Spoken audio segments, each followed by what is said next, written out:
लातूरचे माजी आमदार धीरज भैया देशमुख साहेब यांच्या उपस्थितीत जी आज सुसंवाद बैठक या ठिकाणी आयोजित करण्यात आले, सर्वप्रथम आपल्या सर्वांचे या ठिकाणी स्वागत आहे. साहेब, लातूर म्हटलं की विलासराव देशमुख साहेबांची आठवण संपूर्ण भारतात होते. कारण नावामध्येच विलासराव, लातूरचा सर्वांगीण विकास विलासराव करण्याचं जे सामर्थ्य, एक सरपंच ते केंद्रीय मंत्रिपदाचा जो प्रवास आणि त्यांचं जे धोरण होतं की विकासातला पहिला घास लातूरला द्यायचं आणि जे जे नवं ते लातूरला हवं. आणि ते करत असताना मगाशी डॉक्टर साहेबांनी बोललेच, डॉक्टर साहेबांनी म्हणत असताना म्हणले दोन घरचा पाहुणा पण राहिला उपाशी, असा प्रकार होता कामा नये. मुरुड कृती समितीच्या अनुषंगानं फक्त दोन महत्त्वाच्या गोष्टी या ठिकाणी मी आपलं लक्ष वेधू इच्छितो की प्रशासन गतिमान आहे, गतिशील आहे. हे तेव्हा होतं जेव्हा प्रशासन जनतेच्या मागणीची दखल घेते. पण जो प्रकार घडला तो दुर्दैवी प्रकार होता. भारतामध्ये दोन शहर, मी प्रामुख्याने प्रत्येक ठिकाणी बोलतोय, भारतामध्ये दोन शहर, एक मुंबई आणि दुसरं मुरुड. ह्या मुरुडमध्ये देशाच्या कानाकोपऱ्यातील प्रत्येक प्रांतातला माणूस चालत आहे का 30 ते 40 गावातील हे जर महाविद्यालय दिलं नसतं साहेबांनी, तर आज एवढ्या मोठ्या संख्येने 80 ते 90% मुलींची संख्या आहे. आर्ट्स, कॉमर्स, सायन्स तिन्ही फॅकल्टी या ठिकाणी आहेत आणि मुली ज्या शिक्षित होऊन उच्च पदावर जात आहेत त्याचं खरं श्रेय बजेट मंजूर करून त्या काळात गेला. आता कोणी जरी फिता कापल्या तर त्याच्यामध्ये आम्हाला पडायचं नाही, फिता कुणी कापू द्या. पण तिथं गेल्यानंतर साध्या मुरुड वाचायला किंवा ह्या 50 गावाचे लोक जे मुरुडमध्ये येत आहेत त्यांची चांगली आरोग्य सेवा व्हावी हे आमचा प्रामाणिक प्रयत्न आहे. कोविडच्या काळामध्ये मुरुडकरांच्या इथं मुरुड हॉस्पिटलमध्ये ऑक्सिजनची प्लांटची उभारणी असेल, इथं ICU केंद्र असेल, सगळं आम्ही केलं. कारण की तुम्हाला ती गरज असावी, तुम्हाला त्या गावामध्ये ह्या गरजेप्रमाणे त्या व्यवस्था असाव्यात. कारण की त्यावेळेसही शासनाचे असेच निकष होते की ग्रामपंचायतीमध्ये आम्हाला हे देता येत नाही. पण तरीही आम्ही ते त्यांना समजून ते करून घेतलं आणि प्रशासनातले अधिकारी देखील समजून घेत होते की चांगल्या कामासाठी आपण देखील हातभार लावला पाहिजे. आणि आता त्यांनी सांगितल्यासारखं निवडणूक अधिकारी त्यांनी देखील एक सकारात्मक अहवाल शासनाला पाठवलेला आहे.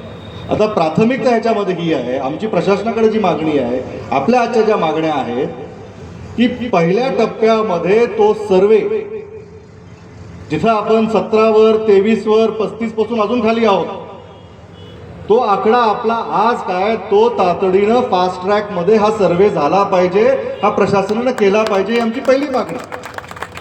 कारण की कोणतंही पहिलं काम जर करायचं असेल तर त्याची पायाभरणी चांगली झाली पाहिजे, मजबूत झाली पाहिजे.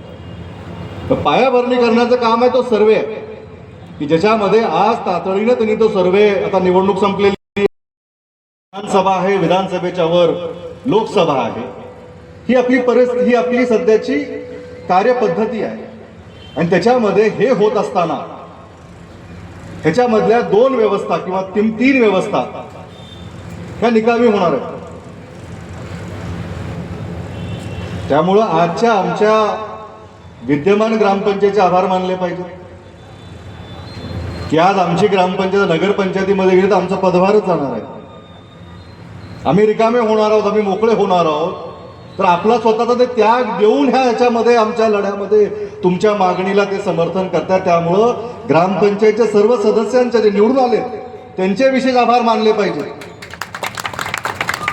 जरी तुम्ही त्यांना निवडून दिले तरी उद्या आपलं हे ग्रामपंचायत कार्यालय जिथं आज आपण बसतोय, ती जागा, ती खुर्ची आम्हाला रिकामी करावं लागेल. आजच्या वेळेस तुम्ही बघताय खुर्च्या धरण्यासाठी काय काय करावं लागतं. ही आमची मंडळी खुर्च्या त्याग देण्यासाठी देखील तुमच्या समोर बसलेली आहे. खऱ्या अर्थानं टाळ्याच्या गजरामध्ये त्यांचं स्वागत केलं पाहिजे. मग पंचायत समिती सदस्य असतील, जिल्हा परिषद सदस्य असतील, मुरुडकरांनी निवडणूक झाली, निवडणूक पर्यंत निवडणुकीच्या मध्ये आम्ही देखील आपल्याला आश्वासन दिलं, त्यांनी देखील आश्वासन दिलं. आम्ही आमची भूमिका स्पष्ट केलेली, आम्ही तुमच्या सोबत या लढ्यामध्ये आहोत. ज्या प्रक्रियेमध्ये कधीही आमच्याकडून त्याच्यामध्ये खोडा घातला गेला नाही. किंबहुना मी ह्या मतदारसंघाचा आमदार असताना ज्या ज्या मागण्या मुरुडकरांनी आमच्याकडे केल्या त्या आमच्या समोर उपस्थित आहेत आणि आपल्या ज्या काही अडचणी आहेत त्या अडचणी आपण समोर मांडणार आहोत. खरोखरच मुरुडची जर अडचण असेल तर सर्वप्रथम म्हणजे रस्ते आहेत. आज आपण पाहतो गेली 5 वर्षापासून की शुद्ध पाणी मिळावं यासाठी रस्ते खोदले गेले, नाल्या काढल्या गेल्या, पण रस्ते कधी दुरुस्त झाले नाहीत, गावातून जाता येता सुद्धा येत नाही. तर हा प्रथम म्हणजे एक रस्त्याचा प्रश्न मिटवावा. तसेच आज मुरुडकराला 40 वर्षे शुद्ध पाणी मिळेल अशी अपेक्षा होती, पण आजपर्यंत ही शुद्ध पाणी मिळत नाही. शुद्ध पाण्याचा प्रश्न आपण मिटवावा. तसेच आज आपण गेली 3-4 वर्षापासून पाहतोय की संघर्ष समिती उभा आहे. खरोखर संघर्ष समितीचं स्वागत आहे की त्यांनी आपला जो रेटा आहे तो रेटा शासनापर्यंत मागितलेला आहे. त्यामुळे आपल्याकडे रेल्वे थांबा मिळाला. असंच जी काय म्हणजे शासनाच्या योजना आहेत त्या आपण सर्व एकत्रित येऊन जर आपण संघटनेमार्फत किंवा आपण मागणी जर केली, निश्चित शासन आपण पूर्ण करत आहे. त्याप्रमाणे आज नेते मंडळी उपस्थित आहेत. साहेब असतील हे सगळे जी मंडळी होती. मुरुड हे नेहमी लातूरचं प्रवेशद्वार असल्यामुळं आपला मूळ जिल्हा जो आज धाराशिव आहे, उस्मानाबाद, त्याच्यातून जेव्हा आपण 82ला विभक्त झालो तर आपलं हे प्रवेशद्वार होतं. म्हणजे ज्याच्या कुशीतून आपण बाहेर पडलो त्याच्या प्रवेशद्वारावर मुरुड आहे.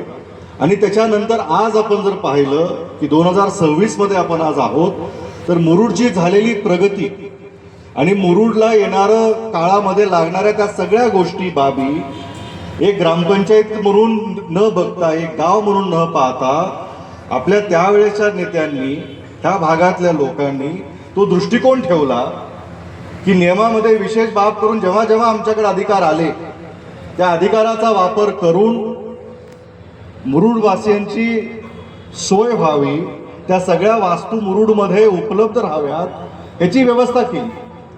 आणि आज आपण जे आराखडा मांडतोय की जे निकष आपण देतोय की आम्हाला आज आपण नगरपंचायत करावं, फक्त लोकसंख्या नाही, आमच्याकडे उपजिल्हा रुग्णालय आहे, आमच्याकडे बस स्थानक आहे, आमच्याकडे रिंग रोड आहे, आमच्याकडे येणाऱ्या काळामध्ये आमची पाणी व्यवस्था लासरा बॅरेजपासून आमच्या रायगावान प्रकल्पामध्ये थेट पाईपलाईनच्या माध्यमातून पाणी येणार आहे. म्हणून उद्योगाला आणि इथल्या राहणाऱ्या लोकांची पाण्याची देखील गैरसोय होणार नाही. इथल्या व्यापाऱ्यांसाठी आता आपण नॅशनल हायवेच्या बाजूला ही बैठक घेतोय. हे सगळं आहे म्हणून आपण त्यांना आता हट्ट करतो की आम्हाला आता द्या. पण हाही विचार स्वागत करतो. ह्या संवाद बैठकीला उपस्थित मुरुड कृती समितीचे सदस्य, लातूर तालुक्याचे सभापती, उपसभापती, आमच्या समेत आलेले सर्व आपले समन्वयक आणि आपण सर्वजण नागरिक. मुरुडला निवडणुकीच्या काळामध्ये जे आत्ता जिल्हा परिषद पंचायत समितीच्या निवडणुका झाल्या त्याच्यामध्ये आमच्याही व्यासपीठावर ह्या मागण्या आल्या की आता मुरुडला नगर पंचायत किंवा पालिका आपण केली पाहिजे आणि त्याची आम्हाला गरज आहे. आणि हा विषय आजचा नाही आहे, हा विषय अनेक वर्षापासून मुरुडची जी प्रगती होते 2015 पासून मुरुडकरांची ही मागणी आहे की या शहराची लोकसंख्या वाढत चाललेली आहे, शहराचा विस्तार वाढत चाललेला आहे. इथं शाळा, हॉस्पिटल, व्यवस्था सगळ्या काही ज्या उपलब्ध आहेत त्या एखाद्या नगरपालिकेमध्ये असाव्यात तशाच आहेत. तरी पहिलं पाऊल म्हणून नगरपंचायत. ऑलरेडी आता आपण लोकसंख्या जर पाहिली, आपल्या चर्चेतली लोकसंख्या ही 1 लाखाच्या घरात पोचलेली आहे. पण चर्चेतली लोकसंख्या 1 लाखाच्या घरात जरी पोचली असेल, पण शासकीय कागदावर ती लोकसंख्या काय आहे, म्हणजे शासन प्रशासन हे कागदावर जे असतं त्याच्या आधारावर चालतं. लोकांच्या मनातली मागणी, लोकांच्या मनातलं जे आहे ते लोकप्रतिनिधीच्या माध्यमातून शासनापर्यंत जातं. पण तिथं गेल्यानंतर शासन जेव्हा कागदपत्र तपासतो, अधिकाऱ्यांना विचारतो, खालून जी माहिती मागवतो, जी रेकॉर्डवर माहिती आहे त्या माहितीप्रमाणेच अधिकारी आपला रिपोर्ट हा सादर करतो. माझ्या हातामध्येही तीच एक अशी रिपोर्ट आहे की त्याचा उल्लेख चांडक डॉक्टरांनी केला की त्यावेळेस आपलं जी काही नियमावली आहे, एखादी नगरपंचायत होण्यासाठी आपल्याला पहिलं काय काय हवं आहे. पहिलं लोकसंख्या आहे की 10,000च्या पुढे आपण गेलोत का नाही. मग त्याच्यानंतर आपल्या भागात काय काय व्यवस्था आहेत, मग हॉस्पिटल कसं आहे, बसस्थानक आहे का नाही, शासकीय किती कार्यालय आहेत, अनेक असे टिपण आहेत. आणि मी आपल्या सर्वांचं लक्ष ह्या बाबीकडं. जे काही नगरपालिकेचे बजेट 100-150 कोटी पुन्हा येतील आणि पुन्हा रस्ते होतील. पण तोपर्यंत सुद्धा आम्हाला भाई, आम्हाला काही विनंती आहे तुम्हाला की आपल्याला त्याच्या आधीही आपल्याला काही गोष्टी पाहिजे आहेत. त्यामध्ये आता महत्त्वाचे जे रस्ते आहेत गावामध्ये, त्यामध्ये जर समजा आपल्याकडे जसं आता खासदार साहेबांचा निधी आहे, खासदार साहेबांनी शब्द दिला होता की मी इलेक्शन झाल्या काही ना काही निधी देईल, तर थोडंसं ढळतं माप. आता पूर्ण जिल्ह्याचा विचार केल्यावर फार कमी होईल, पण आपल्याला